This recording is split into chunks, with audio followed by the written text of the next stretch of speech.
Baridi ni kali baada ya kumpata papa hapa.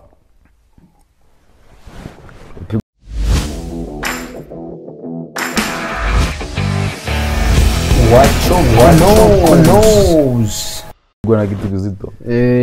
Mtu mweusi kapigwa na kitu kizito. Kwa mao mtu mweusi papa. Yaani nilikwambia haiwezekani papa kama mtu mweusi. Hiyo kitu haipo. Haipo. Maana hatuna yani watu weusi hawana mission. Wenzetu wana mission. Kwa hiyo unajua Waafrika wanachukulia upapa kama ni yani ni kama uzee wa kanisa. Yani kama uongozi wa kimungu fulani. Au kama mwinjilisti wa nani? Kama mzee wa kanisa anachaguliwa. Kumbe upapa bwana. Serikali hiyo ya dunia. Ni serikali ya kisiasa. Ya kidini, ya kiimani. Ni mpango wa kisiasa. Sasa watu wanadhani tu unaenda hivi hivi. Kuna lile fala lingine hata wajalibusu. Na baby wake. Hiyo ni mbaya. Hao wamejizifu yule sijui nani Rugambwa. Kile kiapo. Rugambwa.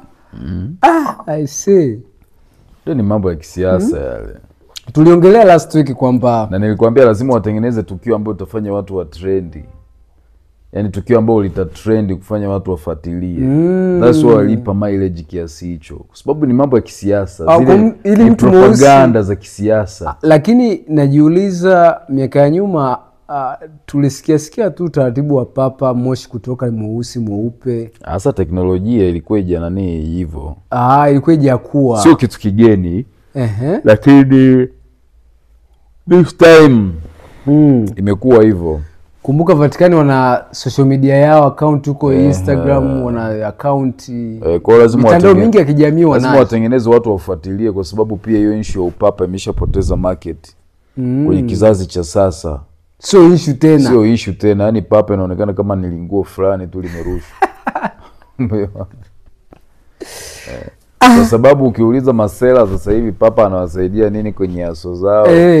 Waoni kitu yoyote yani. Haoni system za watu hizo na malengo yao huko. Kwa hiyo unaona ni kama trend tu, yani kama vile useme msanii gani wa bongo ametoa track yake mpya amevaa shanga mguu mmoja. Kwa hiyo kwa papa mweusi singekuwa kitu rahisi sana. Sio kitu rahisi. Mimi nilikwambia haiwezekani. Papa hawezi kuwa mtu mweusi kwa sababu watu weusi hawapo kwenye hiyo mission. Hiyo ni mission ya familia za watu.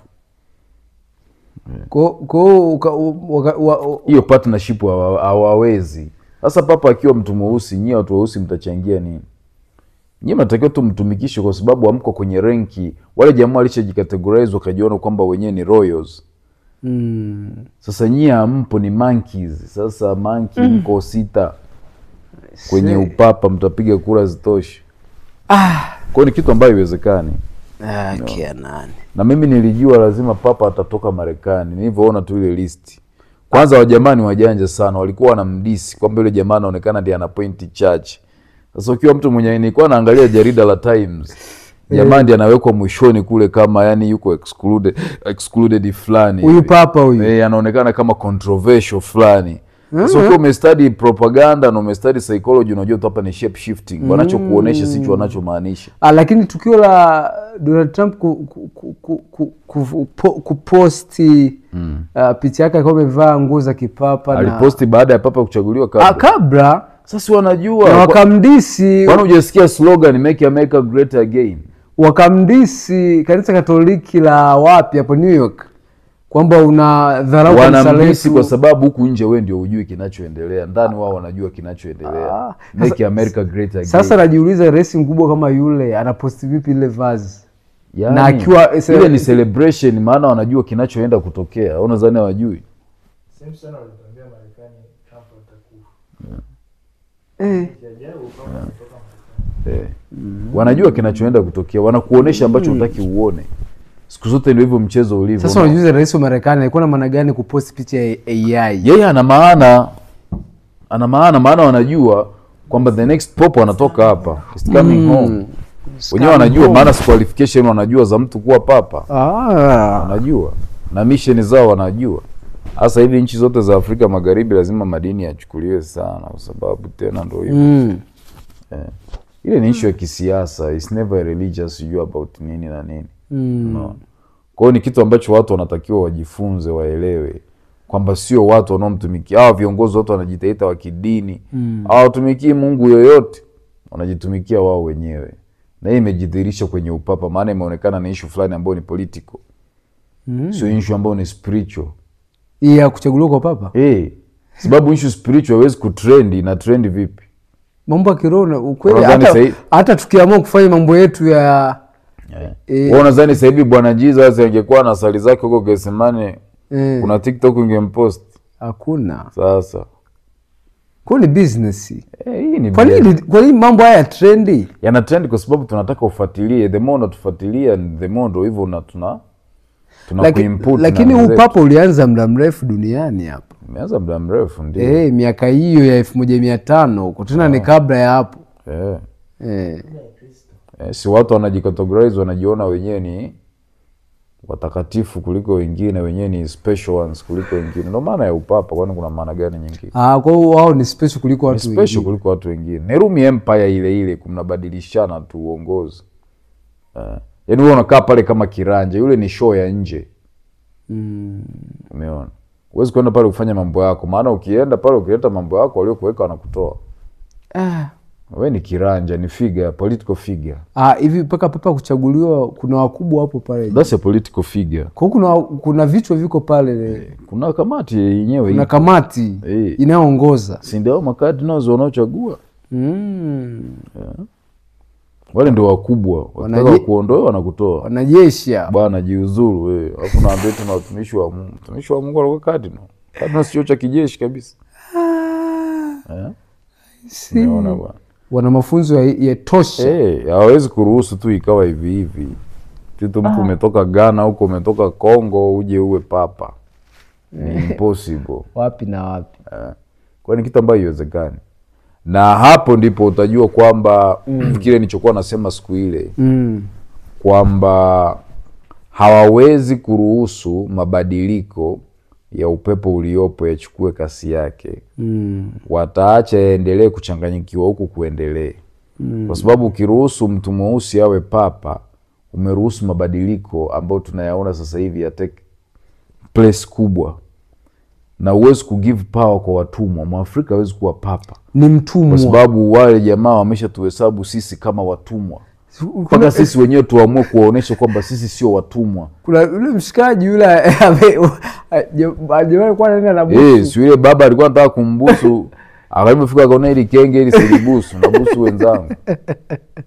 Na jamaa na lenyewe bado lipo huko limekaa tu Vatican. Mimi ningesharudi. Ungengoa? Yaani ningerudi nimevua nguo zote hapo. Mimi sijui watu wana shida gani. I say inducement ni mbaya. Huwezi kudhalilishwa kiasi kile. Na hilo ni la pili. Nakumbuka ile lingine ile baba mtakatifu lilo dead na lenyewe likataa kulibusu hadharani. Hawaya busu. Je, likangania shavu ya baba wa watu. Bado anaongozana tu yanaenda majamaa anajua kuchezea nauli. Sijui ni parokia zinayachangia.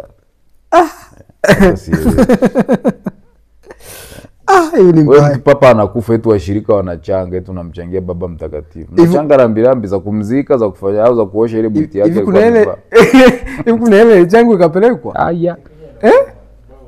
Pindi anaomba tumetoa maokoto hadi shuleni. Unacheza ni.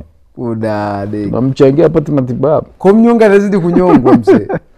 Asijua amemnunulia ile buti ile mzika nayo sijui. Ni bwana. Ile ributi baba. Buti ile Diamond angelipata jeje buti jeje. I see. Kwa hiyo papa kashachaguliwa na imeshatimia. Kwa sasa wanaendelea na utawala wao. Wanaendeleza utawala wao. Ila mtu mweusi hawezi kuwa papa, never. It will never happen. Never ever. Kwa sababu kwanza hatuko kwenye klasi za ulimwengu, tulishajiondoa sisi wenyewe. Mpaka tuamue wenyewe kujirudi. Sasa tukiamua kutengeneza mfumo, si tutarudi kwenye klasi za ulimwengu, si tukiamua kuachana na dini. Bas, wataheshimu mambo yetu. That's where we will come back. Okay. Nje na hapo hakuna sehemu tuta come back. Kwa tukiachana na dini tukafuata Waafrika mila tukiachana na zetu. dini tukafuata utamaduni wetu, uimara wetu na udugu wetu wa pamoja. Okay, kuungana pamoja. Tutarudi kwenye utawala wetu. Sasa hatuwezi, maana mengine anamwamini ndugu Mudi, mengine Papai, mengine Maryland, yani mengine sijui ni Luther King. Yani hatuwezi. Hiyo ni mbaya. Hatuwezi. Labda vizazi vijavyo. Vipi sasa? Kadri tunavyoimpati Vizazi vijavyo ndio hizo vinakuwa upinde. 2000. Watoto wanatembea wameinama mambo gani? Kwa tuna kazi, hadi tufike kwenye renki ya dunia tuna kazi ya ziada. Hiki kizazi kilichopo cha eji yetu sasa hivi ndio kizazi kinaweza kufanya maamuzi. Shida na chenye kiko manipulated, akijui kwamba kinataka maamuzi sahihi ya maisha yao au kinataka kufuatilia information za burudani ya vichwa vyao. Ndio changamoto tulionao kwenye hii generation. Hii generation yetu tu ndio inaweza kufanya maamuzi sasa hivi kuhusu Afrika. Hii yetu Hii generation tukicheza hapa mzee ya watu wenye umri wa miaka 25 mpaka 45 50 ndio wanaweza kufanya maamuzi. Ndio wanaweza kufanya maamuzi ya Afrika tunayoitaka, hii generation. Nje na hapo done.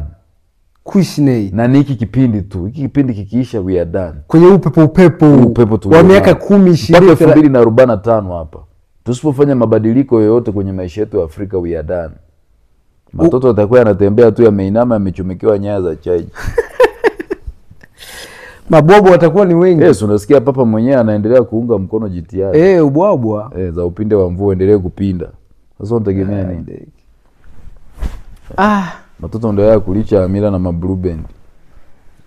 Kwa kazi ni kubwa. Alafu kumbuka ndio hao watu wanaokimbia vijijini wanaenda mijini. Wanaenda mijini.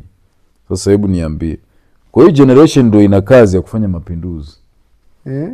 Bado maisha vijijini. Mimi nawaza wale ndugu zangu ambao walikuwa wanasema upapa unawaletea mateso siku za mwisho. Sasa Papa ametoka Marekani na kanisa lao liko Marekani. Kule kwa mnyama. Waambiane, mnyama ametoka wapi? Mnyama. Walisema itaibuka pembe. Yaani bwana. Hiyo kisi habari za upapa. Unakamaza eti kama mama ile ni white. Eti itaibuka pembe. Haya pembe imetokea huko. Huko kwa Maryland. Hapo mimi sijui Sabato akisikia hivyo anasemaje. Maana kanisa lao linatoka Marekani. Si makao makuu Marekani. Makao makuu. Papa anatoka Marekani. Walisema itaibuka pembe. Pembe imetoka huko. Makao makuu kanisa lao. Makao makuu kanisa lao. So walikuwa wanatukana. So walikuwa wanatukana. Kwa nini walikuwa wanajua pembe ndogo itatokea wapi? Walijua itatokea China au Argentina. China. Rasmus. Hakuna. Sasa pembe imerudi kule kule kwenye pembe. Makao makuu. Sijui anatabiri nini tena sasa. Mama ile niwaiti ya kuona kwamba ka Francis kataredi. Kanani ka Benedicto? Ka Francis ndo kamededi. Katadedi alafu litatokea lijamaa huko Maryland. Na jamaa nasikia ni ndugu kule Maryland. Yaani Wasabato wamepigwa vibaya. Ndio ujue dini ni scam. Haya Wasabato wataambia nini watumishi wao sasa hivi? Waumini wao. Wanasema unajua nilikuwa naongea na Msabato mmoja. Anasema hilo ni pambano la kiroho. Kiroho? Sio la kimwili. Kati ya wema na ubaya. Hamna shida. Sisi tunasubiria tunaendelea kuona hilo pambano litakapo. Litachezewa wapi? Kwa bwana issue ya papa imekuja na a lot of stuffs. Ziko nyingi ukiziangalia politically na nini. Unagundua tu hii ni michezo ya kisiasa. Hizi stories za kidini zote unagundua ni mambo ya politics. Kama kuna dini imetisha watu kuhusu upapa ni Wasabato. Sasa umetishwa? Wasabato makao yao makuu ni Marekani. Papa ni mzaliwa kwao ni Marekani. Hapa vipi inakaaje? Unabii ulikuwa unasemaje? Unabii turudi kwenye unabii. Niko unabii ukoje kweli hapo? Unabii hapo unabii unasemaje hapo? Tusome ka unabii. Aliinuka. Nenda kama mwanakondoo. Kwamba kanena maneno ya makufuru kinyume na aliinuka kusema ni God is trust. Sasa hebu niambie. Kwa hiyo sasa kumbe kuna baadhi ya madhehebu kama Wasabato wametisha watu sana kuhusu upapa. Sana. Kuanzia miaka unajua kwanza tunazaliwa miaka ya 90 na kitu hapo. Magazeti yanatoka yale. chuki dhidi ya kanisa. Yaani wametengeneza chuki ya kuwaaminisha watu kwamba upapa ni kama ushetani fulani, uabudu fulani wa shetani. Lakini badala ya kuambia tu watu wake bwana upapa ni political figure ambao watu wameamua ku-create. Na hata hivyo viongozi wale wa renki za juu wa Maryland hawamsemi vibaya huyo papa. Wataenda kumsalimia mshikaji wao. Hivi kumbe ni mshikaji. Wataenda kumsalimia. Hata Bergashia wanamsalimia papa fresh tu. Moody mbona fresh? Kule juu. Moody ana issue. Kwani Moody ana issue? Moody ana issue. Moody ana issue kwa papa. Moody mwenyewe material amepewa Vatican. Kwa mkia na fiata ni pole. Wewe ulishasikia Moody ana hadithi wa Roman? Kweli sijasikia. Sasa Wasabato ndio wanarukaruka kama mapopcorn. Alafu Wasabato ndio wainjilisti ambao wana elimu ya kukariri huku chini. Ndio wanamiliki. Mimi sijui anawaambia nini watumishi. Walikuwa wanatukana hapa last time wakati tunazungumza. Haya waseme sasa hivi, mimi nasema papa ametoka Marekani. Ambako makao Maryland ni Marekani. Tena yeye nani ya upapa inabidi uendewe Sabato direct. Unabii unasemaje? Pembe imegoma kutoka pembeni. Pembe imetoka kwenye bichwa moja. Kwenye mnyama wa kutisha. Yule pembe imetoka kule kwa Marekani anayetimiza unabii. Ule anayetimiza unabii. Tukiconnect dot mzee. Wataanza kuuliwa huko. Nimekumbuka sasa tukiconnect dot. Kumbuka Marekani ndio anatimiza unabii. Alafu na papa anatimiza unabii. Kumbuka katoka Marekani na kule Marekani ndio Marekani ndio Marekani. Kwa hiyo kimeumana mzee. Kwa hiyo wanaanza kupigiwa kule kwa Maryland. Hivi inaweza kuwa unabii wa Roma unasema ndio papa wa au sio wa Roma? Wa Vatican. Wa Sabato. Papa Leo. Ni wa Vatican?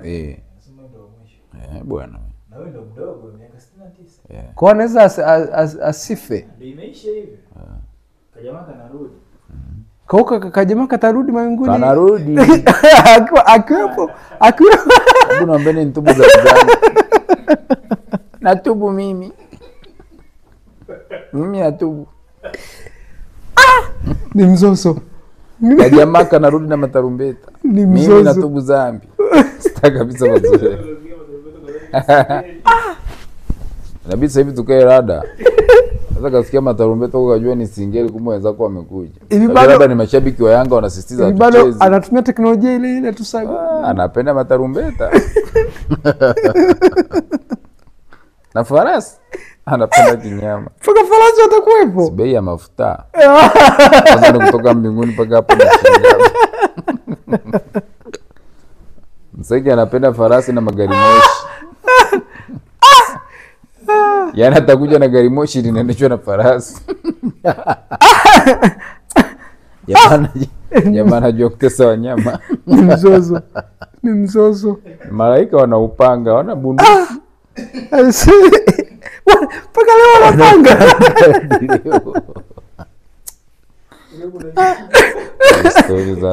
Leo kuna nuclear.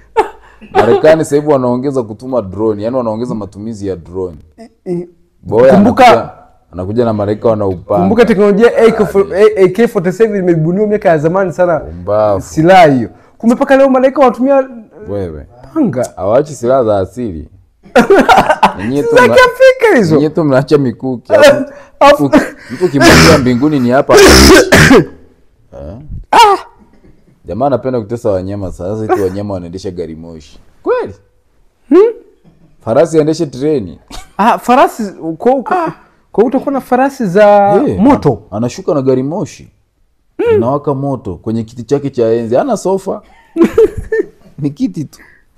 Afu nani alikichonga? Jamaa. I see. Jamaa anataka kiti chake cha enzi tu ashuke basi. Hii dunia bwana. Sasa mtu ukirudi kwa papa. Kwa hiyo sasa papa anatimiza unabii kwa sisi wa Adventista wa Sabato. Kwa ni papa wa mwisho. Papa Leo wa 14. Ni wa mwisho hapa tunasubiria, mimi nasubiri nipigwe alama ya mnyama. Hapa naangalia sio wanipige hapa. Wamesema kwenye paji la uso. Sasa ninapenda kuvaa kofia. Kwa hiyo sasa kumbe vitisho vyote hivyo ni beef iliyokuwepo kati ya Wasabato na Roman Catholic. Mpaka leo ipo.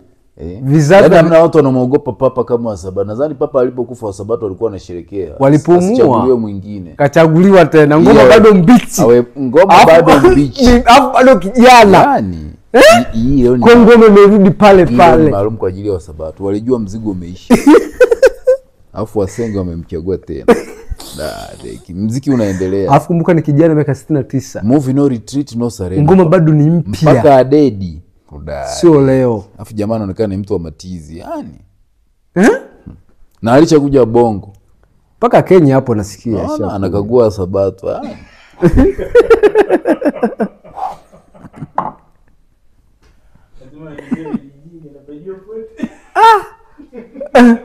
Alichakuja. Kote Makete huku Iringa kote. Yaani kote huku amepita amepenya. Kwa mapori yote anayajua huyo papa. Yote. Cheza. Unaona Rugambo anagambo kule. Movie imeisha. Hamna pa kukimbilia. Na sasa hivi wamegundua satellite mpya, nilikuwa naangalia juzi Geographical. Satellite mpya.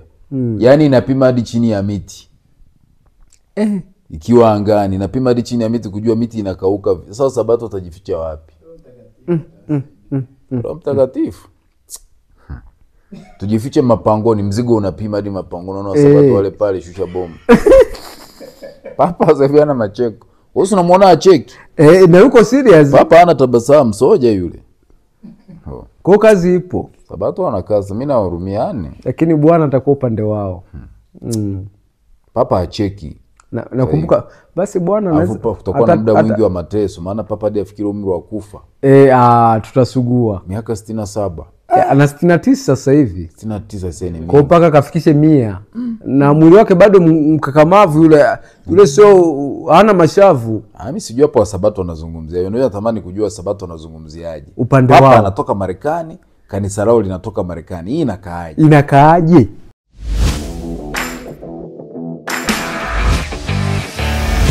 What knows?